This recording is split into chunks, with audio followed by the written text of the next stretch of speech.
नमस्कार, आप देख रहे हैं द न्यूज़ पोस्ट। मैं हूं रंजना। कोविड संक्रमण का दौर हम सभी के बीच से गया नहीं है। हालांकि कम हो चुका था, 100% भी कम हो चुका था। झारखंड पूरी तरह से मुक्त एक दिनों के लिए हुआ था कोरोना से, क्योंकि राजधानी रांची में कोरोना के जो मरीज थे पिछले 2 दिनों में 2 संक्रमित मिले थे। लेकिन पिछले 24 घंटे में धनबाद जिले का एक संक्रमित मिला। इसी कड़ी में हम धनबाद के सिविल सर्जन से जानने की कोशिश करेंगे, क्या धनबाद जिला, तमाम राज्य सरकार तो होगी, लेकिन धनबाद जिला कोविड को लेकर, कोविड संक्रमण जो कि देश के कई राज्यों में संक्रमण का फैलाव शुरू हो चुका है। राष्ट्रीय राजधानी में भी संक्रमण को लेकर गाइडलाइंस जारी कर दिए गए हैं। दिल्ली एनसीआर में मास्क का प्रयोग भी शुरू हो चुका है। स्कूल भी खुल चुके हैं। हम इनसे जानने की कोशिश करेंगे कि धनबाद जिला कितना तैयार होगा फिर से जांच को लेकर। कहीं ना कहीं ट्रेन के जो यातायात करने वाले यात्री हैं, चाहे बस स्टैंड पे जो यात्री हैं, वहाँ से कोरोना संक्रमण का अगर जांच बढ़ाया जाता है तो धनबाद जिले में जो 15 दिनों में कोरोना का हम इंतजार करेंगे, उससे पहले ही क्या इनके पास तैयारी है? जी, कोरोना के ये चौथे लहर के प्रकोप को देखते हुए धनबाद जिला का स्वास्थ्य विभाग पूरी तरह से तैयार है।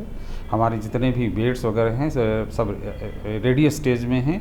अगर केसेस बढ़ते हैं तो हम लोग उनके लिए इलाज के लिए तत्पर हैं।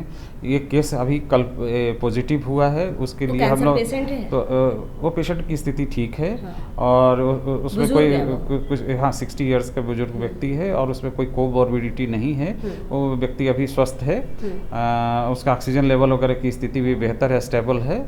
अगर एक केस निकले हैं तो उसके जितने भी कांटेक्ट होंगे उनके सारे के सैंपलिंग के लिए आज हमारी टीम गई हुई है, वो करवा रहे हैं हम लोग। और पूरे राज्य में अभी सैंपलिंग कम हो गया था क्योंकि कोविड संक्रमण कम था।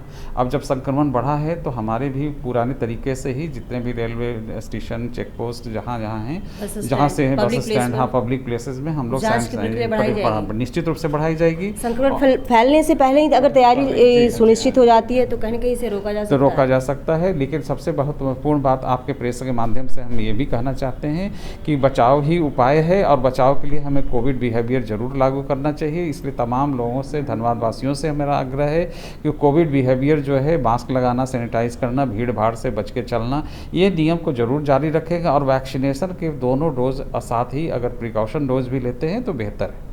धनबाद में वैक्सीनेशन की जो करंट सिनेरियो है, अगर बूस्टर डोज की बात की जाए तो इसमें बूस्टर डोज को लेकर कितना जागरूकता है लोगों में? नहीं, धीरे धीरे बीच में सभी लोग लापरवाह हो गए। जब कोविड का संक्रमण कम था तो लोगों के बीच में थोड़ी लापरवाही हुई है। लेकिन अब जैसे ही संक्रमण का दौर आ रहा है तो लोग जागरूक हो रहे हैं और जल्दी से जल्दी चाहते हैं कि कोविड वैक्सीनेशन का बूस्टर डोज भी हम लगवा लें। कोविड वैक्सीनेशन का जो कैंप है लगाया जा रहा है, वैक्सीनेशन का जो उचित रूप में होना चाहिए प्रतिदिन, अभी प्रतिदिन कोविड वैक्सीनेशन का हमारा 46 से लेके 60 सेशन साइट हैं हमारे, और इन्हें हम बढ़ा के 100 तक ले जाने वाले हैं।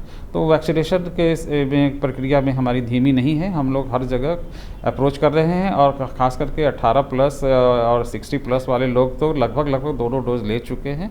अभी हम लोग फोकस कर रहे हैं 12 से 14 साल के बच्चों का, 15 से 17 साल। स्कूल में टीम कोई कैंप लगाया जा रहा है? हर स्कूल में स्कूल से लिस्ट सूची उपलब्ध करा ली गई है। उपायुक्त महोदय के द्वारा निर्देश भी प्राप्त है सभी को, जिला शिक्षा पदाधिकारी को भी प्राप्त है, और ये है सभी बच्चों की सूची भी उपलब्ध करा दी गई है।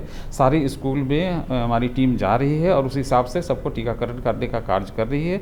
उसमें थोड़ा व्यवधान कुछ आ रहा है, ये कि मतलब कहीं कोई स्कूल में परीक्षा है, एग्ज़ाम्स है, और कुछ जो है पेरेंट्स भी अभी थोड़ा कॉन्फिडेंस नहीं हो रहा है उनका। लेकिन मैं सबसे अपील करता हूँ कि अभी चौथी लहर को देखते हुए हम तमाम बच्चों का जो 12 से 14 साल के ग्रुप के आते हैं उनका 100% वैक्सीनेशन करवाएं। शुक्रिया। कोविड संक्रमण का जो चौथा लहर है, जून अगर बात की जाए तो जून में आने की आशंका जरूर जताई गई थी, लेकिन अप्रैल के दूसरे सप्ताह से ही देश की राजधानी दिल्ली में इसका दौर शुरू हो चुका है। केरल में भी शुरू हो चुका है। झारखंड पूरी तरह से अलर्ट मोड में है। धनबाद जिले की अगर बात करें तो धनबाद जिला प्रशासन, साथ में जो सिविल सर्जन है, वो आश्वासन दिए कि कोविड संक्रमण का जो दौर है, कहीं ना कहीं लोगों में भी इसकी जागरूकता होनी चाहिए। इन्होंने अपील किया है जो गाइडलाइंस है उसे जरूर फॉलो करें। पब्लिक प्लेस में जाने से पहले मास्क भी पहने। वैक्सीनेशन की बात अगर रही तो स्कूल में परीक्षा चलने के दौरान वैक्सीन की जो टारगेट है वो कंप्लीट नहीं हो पा रही है या टारगेट पूरा नहीं हो पा रहा है। लेकिन द न्यूज़ पोस्ट भी आपसे यही अपील करता है कि कोविड वैक्सीनेशन का जब आपका बारी आता है तो अपने नज़दीकी केंद्र पर जाएं और वैक्सीन लें, ताकि इस संक्रमण के चौथे लहर को हम आने से ज़रूर बचाएं और अलर्ट रहें और दूसरे को भी जागरूक रखें। सहयोगी शांभवी के साथ रंजना कुमारी, द न्यूज़ पोस्ट, धनबाद।